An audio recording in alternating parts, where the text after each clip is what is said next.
The story of Dr. Malachi York and the Nuwaubian Nation is one of the darkest and chilling tales in modern American history. It's a story that blends ancient mythology, science fiction, and an unsettling descent into darkness. At the center of it all was Malachi York, a man who claimed to be many things: a prophet, an alien emissary, and even the reincarnation of ancient gods. His ability to weave fantasy with charisma allowed him to build a devoted following. But behind the mysticism lay manipulation, abuse, and unchecked power.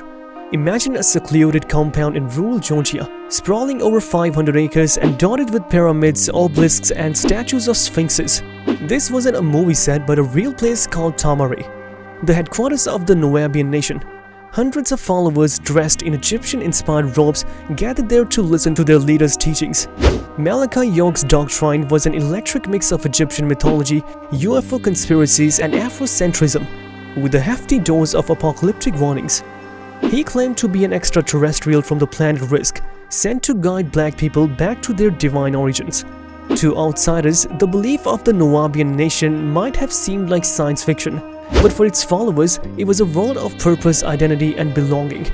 At the heart of this movement was Malachi York, a charismatic leader who wove complex stories of spirituality, mythology, and extraterrestrial origins.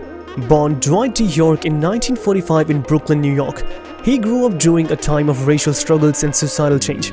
Even as a child, York's natural charisma and storytelling abilities set him apart. In the 1970s, York stepped into a leadership role by founding the Ansaru Allah community. This group combined Islamic teachings with message of black empowerment, providing an alternative for African Americans disillusioned with traditional religions and systematic oppression.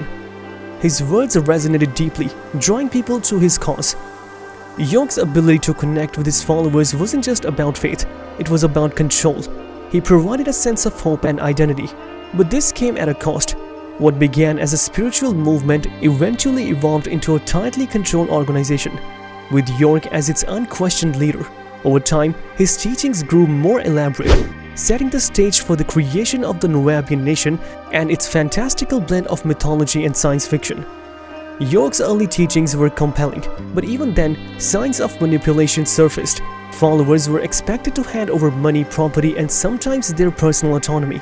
What began as a movement for empowerment gradually moved into something far more controlling.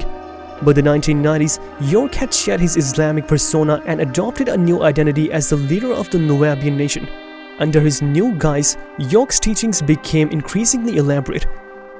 He claimed African Americans were descendants of an alien race called the Anunnaki and that he was their emissary. He even created a pseudo-language called Nubic to reinforce the group's distinct identity. For his followers, this narrative was intoxicating, a blend of spirituality, science fiction, and cultural pride. They referred to York as the master teacher and saw Tama-Re as their sanctuary. To outsiders, Tama-Re was an oddity, a theme park of Egyptian-inspired architecture in the middle of rural Georgia. But for the Nuwaubians, it was sacred ground. York's word was law, and questioning his authority was unthinkable. Followers were isolated from their families and the outside world, making it difficult to leave or even entertain doubts. Yet behind the grandiosity of Tama-Re lay a darker truth. Whispers of abuse began to emerge. Former members described a culture of fear and obedience, where dissent was met with harsh consequences. These whispers turned into allegations, and by the late 1990s, they were impossible to ignore. Survivors came forward with harrowing accounts of exploitation and abuse, many involving children. In 2002, after years of investigation, the FBI raided Tama-Re. York was arrested on charges of child molestation and transporting minors across state lines. The trial that followed revealed decades of systematic abuse, with victims testifying about the horrors they endured. In 2004, York was sentenced to 135 years in federal prison.